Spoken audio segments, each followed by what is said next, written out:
Well, hello everyone. Thank you for being here and welcome to your employment law live stream session.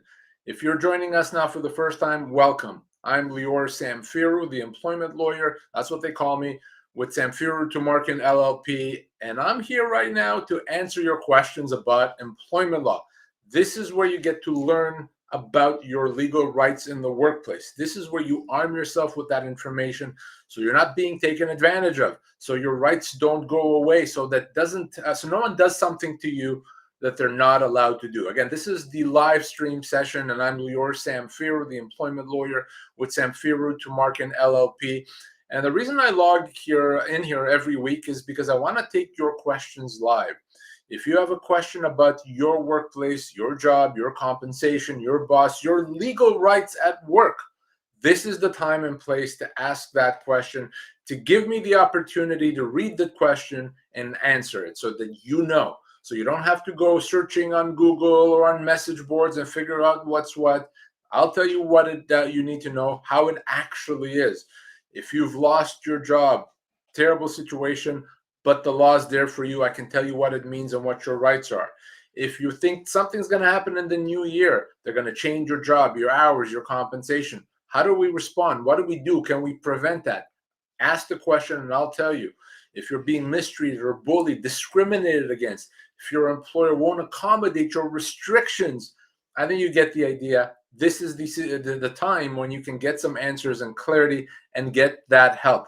And of course, beyond these 30-minute sessions, if you want to connect with me and my team, here's how you do that. All you have to do is you go to employmentlawyer.ca. You see that address right there on the screen, right there, employmentlawyer.ca. And first of all, when you're there, you can read a lot more about your rights so you can understand them.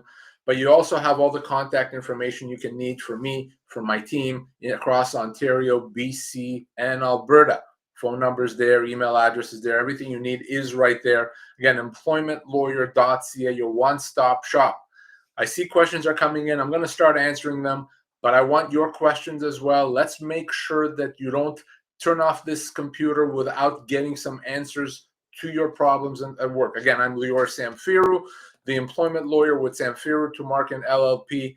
This is the time and place for you to get some answers about employment law. Again, live.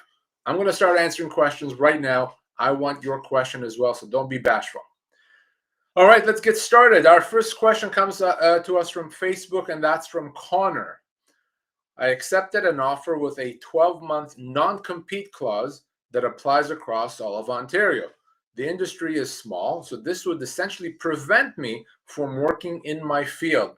Is a non-compete this broad actually enforceable?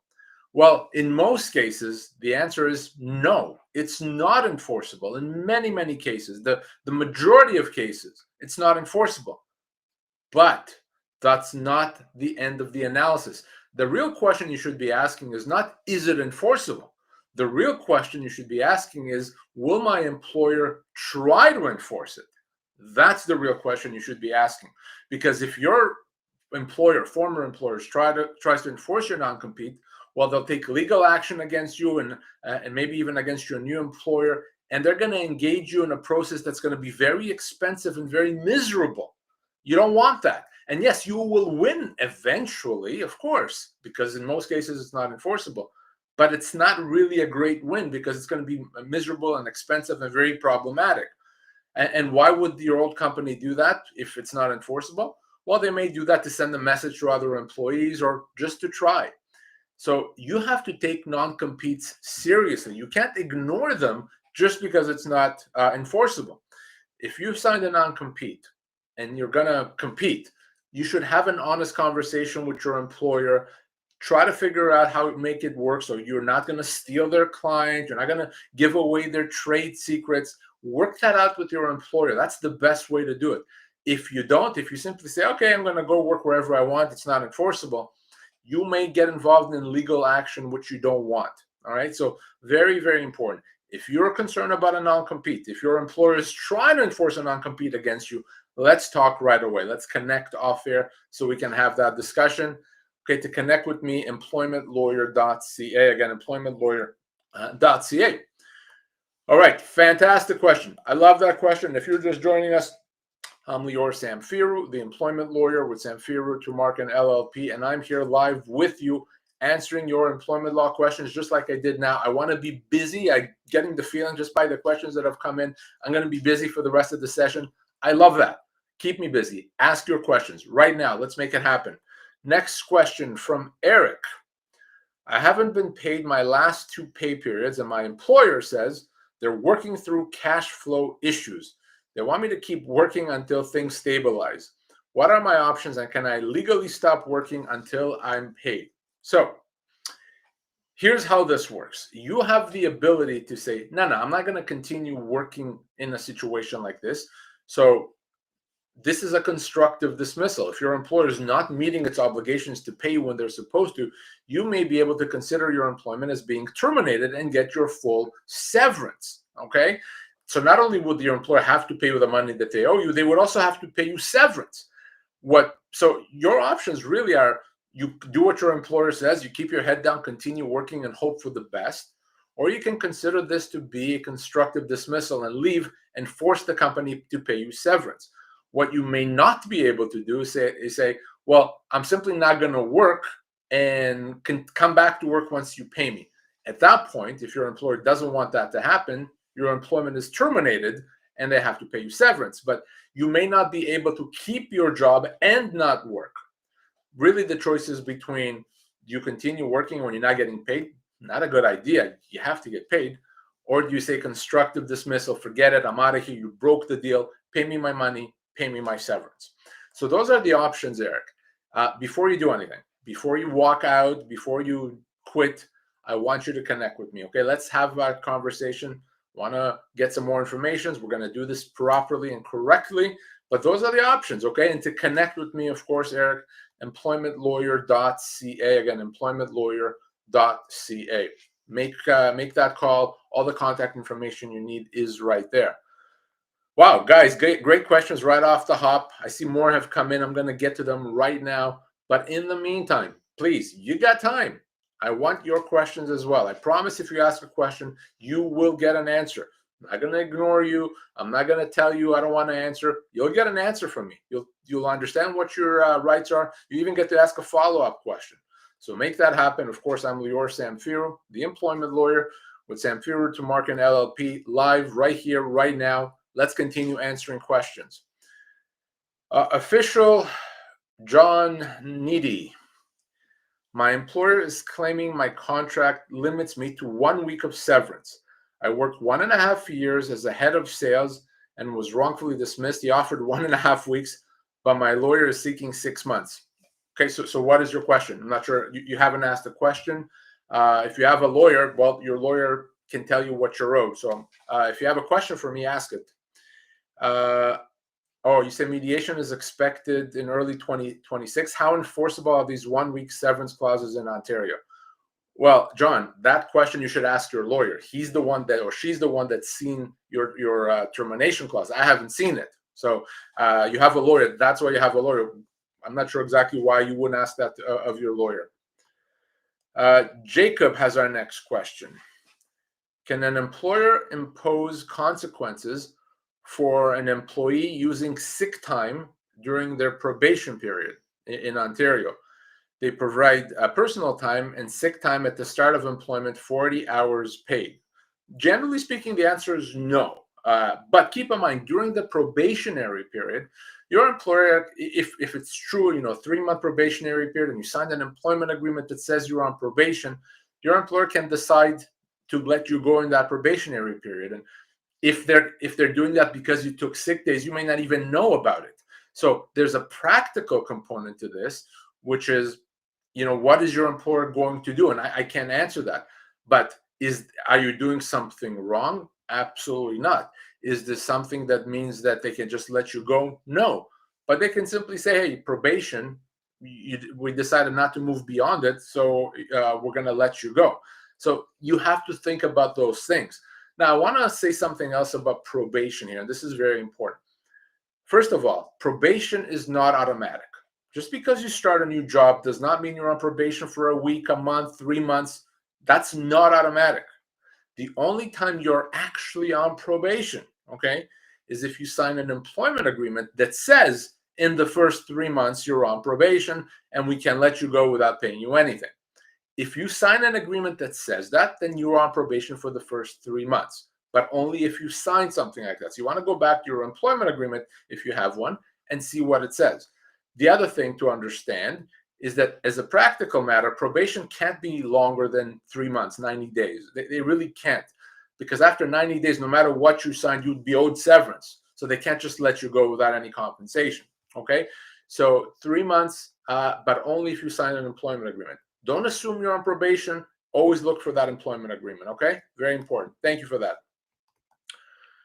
All right, let's see. Question on YouTube from Lena. I told my manager I'm pregnant, and now I've been removed from several high-profile projects to ease the load.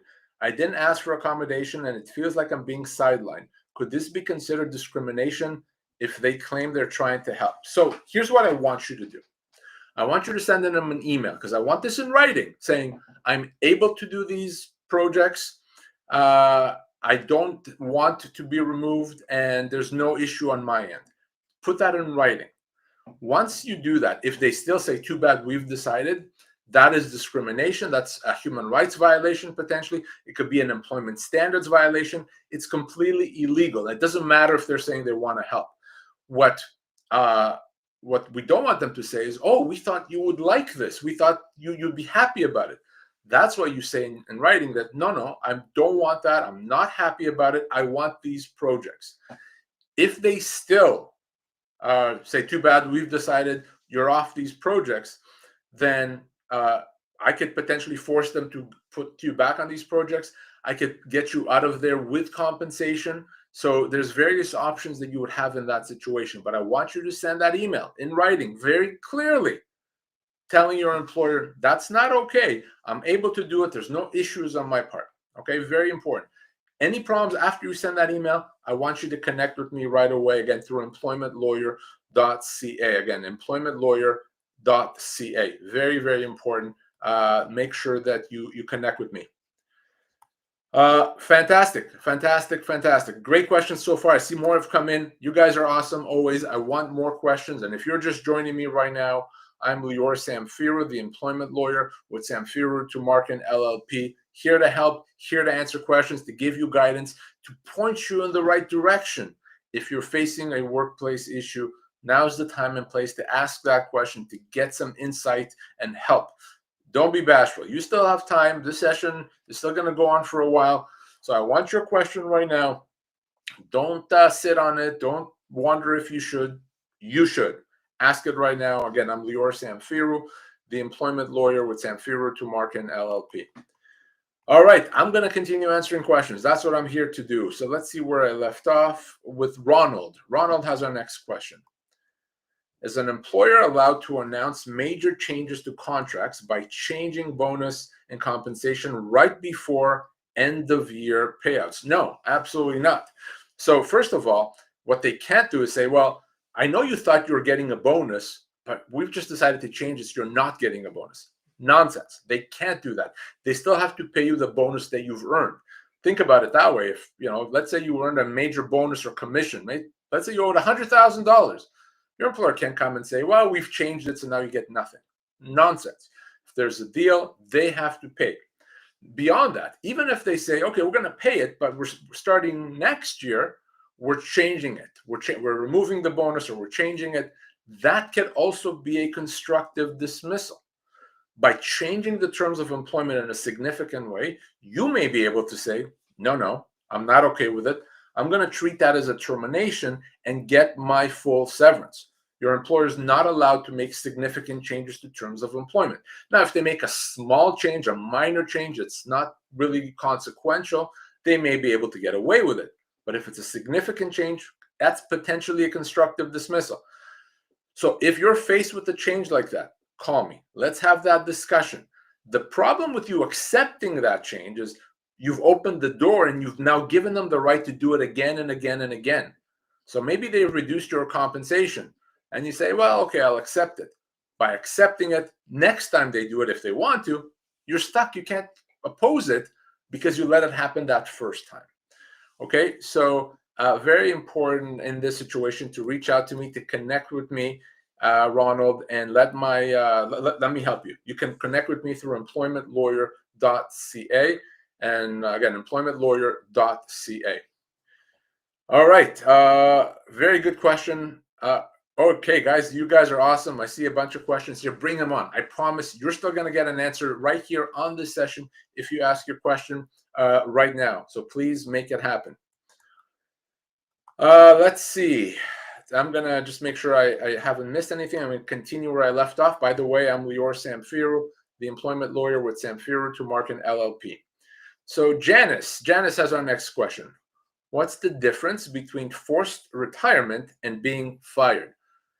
As a practical matter, there's no difference. What I mean by that is if your employer says you have to retire next week and you retire because of that, it's as if they've let you go because they told you have to.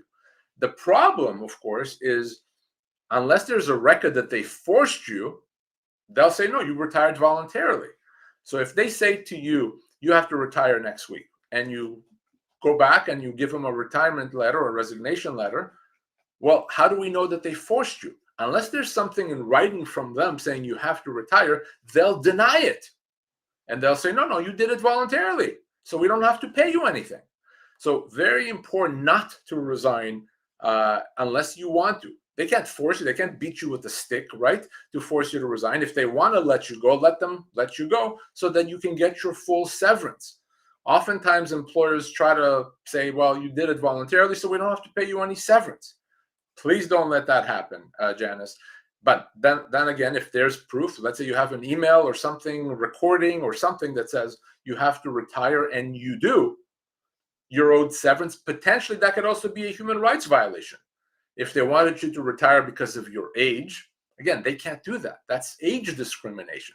So you have all kinds of entitlements. So Janice, if this is your situation or that of someone that you know, reach me or have your colleague reach me through employmentlawyer.ca.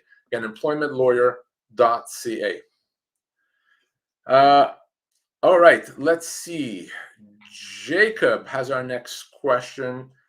Jacob was asking about being let go during probation if he takes a sick days. So first of all, should I document my conversation if they bring up about me calling in one time? So first of all, you should understand that if they decide to let you go because you called in sick one day, they're allowed to do that. That's not illegal. And if it's in the first 90 days, they don't have to pay you anything. Where it becomes discrimination is if you have a serious medical condition. And that's why you have to be off.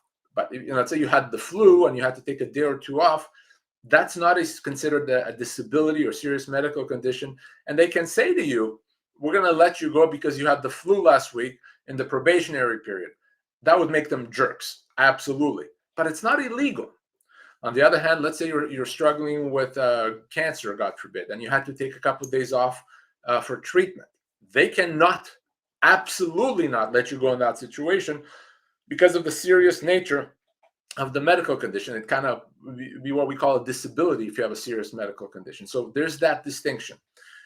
Jacob, any issues, you can reach me, of course, through employmentlawyer.ca. Again, employmentlawyer.ca. And guys, if you've just asked the question, you have a follow-up question, you can ask it right now. Please ask it. I'm here to help. You're not limited to one question. There's no limits here. It's whatever you want, whatever you need. And if you're just joining us, I'm Lior Samfiru, the employment lawyer with Samfiru, Tumarkin, LLP. And I'm going to continue answering questions, guys, because you guys are awesome and asking me lots of questions. Janelle has our next question. Since switching to remote work, my employer now requires always on webcam monitoring during work hours. They say it's to ensure productivity. Is this kind of monitoring legal, and what privacy rights do I have? It's a bit of a murky area, but generally speaking, they can, as long as they're only monitoring you while you're working. Not nice, but yes, just like an employer is allowed to have a camera in the workplace, they could do that. Again, it would be Not a good, nice thing to do. It's bad for employee morale, but it's not illegal. Now, if they wanted you to put cameras throughout your house to see what you're doing, absolutely not. But if it's just to make sure you're in front of your computer, yeah, a lot of employers monitor that, not necessarily through webcam, through other applications. So it's not illegal, not nice. I wouldn't do that with my employees, never. But it's also not illegal. So hopefully that makes sense. Follow-up questions, Janelle. I'm still here. Ask them. Don't be bashful. All right, let's see. I'm going to continue. Let's not even wait. Lisa has our next question from Facebook. I had a return to work with accommodations after being on medical leave for last Monday. My employer denied my mental health accommodation, and the day I was returned to work, I was terminated without cause. So first of all, your employer can't deny accommodation. It's not up to them. And if you're let go when you come back to work instead of being accommodated, that's a human rights violation. It's illegal. Okay. So we know you're owed severance, Lisa. That's easy. But potentially you're owed human rights damages. Your employer has to accommodate if it's at all possible. They must do it. What they're not allowed to do is say, yeah, that's going to be too much. So let's just let someone go and not worry about it. Illegal. Human rights violation, maybe employment standards violation. The law takes that very seriously. So here's what you got to do. You got to reach out to me ASAP. Don't sign anything. Don't say anything. Reach out to me. Let's do this right. I want to assess what you're owed in this situation. I want to find out about your job, your compensation, how long you were off, etc. And I'll make sure you get everything that the law says you should have. Don't let your employer get away with something so illegal, okay? Lisa, easy. Again, employmentlawyer.ca. I'm waiting, looking forward to connecting with you. Please don't wait on this, okay? Before I continue with the next question, I mentioned the severance that Lisa may be owed. I want to tell you how you can find out how much severance you're owed as well. You can do that easily in seconds and, of course, no charge. All you have to do is you go to pocketemploymentlawyer.ca. So I talked about employmentlawyer.ca before. This address for the severance calculator is pocketemploymentlawyer.ca. When you go to pocketemploymentlawyer.ca, you can click on the severance calculator, and then you can find out how much severance you're owed. You're going to answer a few questions from a drop-down menu, and it's going to tell you if you're owed 8 months, 10 months, 24 months, whatever the other amount is. It's easy. You can even calculate that in dollars if you want. So not just in weeks or months. It's so easy to use. Over 2 million Canadians have used it. Use it as well. Completely free. Don't ever, ever, ever sign off on your severance letter without doing that at a minimum. Please. It's going to take you seconds. You need to know. And maybe you're just curious. You just want to know what you would be owed so you can be prepared mentally for it. Again, pocketemploymentlawyer.ca. Click on the severance calculator. And if you want, and only if you want, you can even connect with me directly from that severance calculator. All right, but right now I'm still live here for the last 6 or 7 minutes. You still have time to ask your question. I'm going to continue answering questions right now. Of course, I'm Lior Samfiru, the employment lawyer with Samfiru Tumarkin LLP. And the next question is from Jangi Amphi. Sorry, I'm probably not pronouncing correct. I cut back my hours from full-time to part-time, and my employer canceled my health benefits without notice. Is that allowed?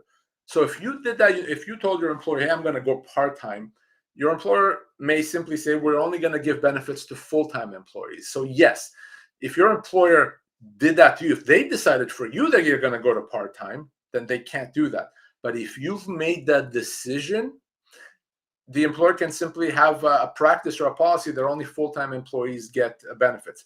They should have certainly told you about that in advance, but because you're the one that made that decision to move, ultimately there's not going to be much that you can do about that. Talk to your employer, see if there's a way around that. Maybe you can put in a few more hours, a minimum amount of hours to get benefits. But generally speaking, it's not uncommon for employers to only provide benefits for full-time employees. So that's okay. All right, thank you for that. I'm going to continue answering questions. Brainstorm 22. I was just let go during a major restructure. We've been given a signing bonus if we send back the signed agreement in the next 2 weeks. Do I lose this altogether if I don't sign on time? So obviously I haven't seen the agreement, but I can almost assure you that whatever you've been offered is a lot less than what you're owed. Okay, a lot less. So here's what your employer is doing: is saying, well, sign this offer by the date, but it's less than what we owe you. Why would you do that? Imagine I owe you $100, but I say I'm going to only pay you 60 if you sign by Friday. You would say, no, you owe me 100. That's what your employer is doing. So to discuss this here, not really effective. I want you to connect with me so I can assess what you're owed. Or right now, brainstorm, you can use the severance calculator and find out what you're actually owed. pocketemploymentlawyer.ca. I'll bet my house on the fact that whatever you've been offered is a lot less than what you're owed. And they're sitting there hoping and praying that you'll accept it so that they can save a bunch of money. Don't let that happen. Again, employmentlawyer.ca, or again, use the severance calculator at pocketemploymentlawyer.ca. Okay, let's continue. GGGCCC. I work part-time as a fitness instructor. My class schedule was canceled without notice, and my supervisor didn't reply to my message since September. I asked for a reason. My supervisor and HR both ignored me. So your employment has been terminated. What's wrong here is not giving you a reason. Legally, they don't have to give you a reason. Morally and ethically, they should, absolutely, but they don't have to give you a reason. What they have to do is pay you severance. Okay, that's what they have to do. And by the way, they may have considered you as a contractor. You're probably an employee in the eyes of the law, so you're going to be owed severance. So the best way to deal with this, let's connect so I can assess what you're owed and get you that severance. So it's not really so much about the reason or them not getting back to you. It's the fact that you are owed severance. So again, connect with me through employmentlawyer.ca and I'll help you get that. All right, Lisa. So let's see here. Okay, so Lisa was let go after coming back from medical leave. And she says, I was offered the minimum 8 weeks and 16 if I signed the release, which I won't be doing. You're owed much more than that, Lisa. Much, much, much more. You know what to do. Okay, I've said that before. I'm waiting to hear back from you. Employmentlawyer.ca. Again, employmentlawyer.ca. All right, let's see here. By the way, me, Lior Samfiru, the employment lawyer. And what am I doing here? Answering questions about employment law and workplace rights. KCM 401. My employer has implemented devices in our work vehicles that are able to track how fast we are going. If they determine that we're speeding, they use these tools to try to take away bonuses. No, they can't take away bonuses unless there's a deal in place that says you have to do these things to get the bonus. They can't say, well, we're going to punish you. It really depends on what the bonus is based on. If the bonus is based on you doing a certain number of loads, or then they have to pay that bonus. They can't change the rules. But if the bonus is completely discretionary, they can pay whatever they want and they decide. Yeah, they can decide to say, well, we're not going to pay it to people that are speeding. Again, what they're not allowed to do is change the deal. But if the deal has always been they pay whatever they decide to pay, well, then, again, that's okay. So, again, the devil's in the details. Any issues, any questions, KCM, you can reach me through employmentlawyer.ca. Again, employmentlawyer.ca. So, GGG, I see you have follow-up questions. Best way to deal with this, you're asking about workplace harassment. Connect with me, again, employmentlawyer.ca. Man, you guys were awesome today. I think I've caught up, or I am caught up on all the questions. Fantastic. I'm glad I kind of sped through the last few because I wanted to make sure I got to all of them. Thank you for asking these questions, guys. I hope I provided some clarity and some help, but the discussion doesn't have to end right now. You can still reach me and my team, again, across Ontario, BC, and Alberta. All you got to do is go to employmentlawyer.ca. All the contact information you can ever need is right there, waiting for you to do that. Guys, thank you so much for being here. I hope you have a fantastic rest of your day and rest of your week. I'll be back here soon, so will my colleagues. But in the meantime, employmentlawyer.ca. I'm Lior Samfiru. Thank you very much.